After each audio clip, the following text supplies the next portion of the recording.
Yeah. Would you say that it's pretty common in the Hispanic households? Oh, yeah. I feel like it's very common. I feel like there's like a lot of loyalty when it comes to family. It's just maybe the fact of being blood. Like, you can't betray your own blood. So, Where do you feel like that comes from? And like as far as like in Latino like in households? the culture, like I don't know. I feel like it's like something we're born with, to be honest. Like desde chiquitos, like growing up together. It might be cousins or uncles or siblings growing up together. You're like, they have my back. I don't know. Maybe it's just a thought process. Why do you think? I feel like it is that. I feel like it's brought down through generations. And I feel like it's like stigma, culture stigma, because even there's a saying like, ¿qué va a decir la gente? You know, if God forbid there's an abuser in the family. And I feel like a lot of the times Hispanic families, Hispanic family members will try to brush things under the rug because they have like a certain image that they want to portray. And I feel like sometimes maybe it comes from like the system. I don't know if that makes sense. Like the system when it comes to like back in the day, I feel like it was a lot there was a lot of pressure to keep a certain status. Like having a certain status meant you could get in certain rooms. You got a certain respect. You got certain benefits when it comes to like money or political opportunities and stuff. Respect.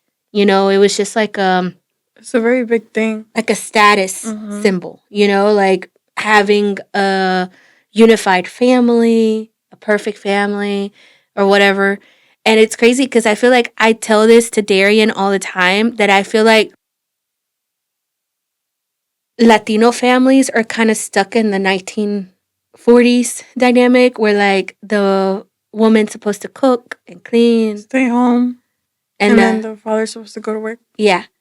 And it was all like, oh, you know, we're a perfect family. There's no trauma. There's nothing bad going on here. When in reality, like, being honest, I feel like that's the thing. I feel like I like being honest with myself and with people when it comes to dynamics like that. We're not perfect. We're not perfect. And we're bound to mess up in certain situations. But I feel like the magnitude of someone messing up and are they breaking the law? Are they breaking, you know, are they hurting people? And what do we do to speak up? How do we speak up? You know, I feel like there's so many layers to it. Or do you even speak up? Yeah. Because I feel like going back to like the family thing, how you said in our families we might have like abusers, narcissists, machismo, and all this kind of stuff, and we still we cover it up, but at the same time we do it without even realizing it. How like Mexico right now, especially with what's going on with the violence, I feel like we cover it up. We cover it up because some families know they have family members in gangs and stuff like that, and we still just choose to ignore it and not acknowledge it or report it when they know they are harming our society. I feel like that also plays a factor with like covering up for our families. Oh, yeah. And I feel like they make up excuses, you know? And honestly, like, I do not like that saying where, like, blood is thicker than water or something like that, I think. Or la familia or something, like family over everything. Because it shouldn't be that way, in my opinion. It shouldn't be that way. Because, like you said, sometimes there are family members that we know as in the family that they're doing something wrong. And I feel like we try to protect them.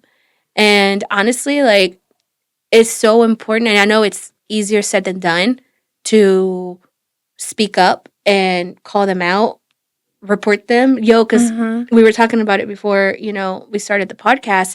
What triggered this thought was because there was we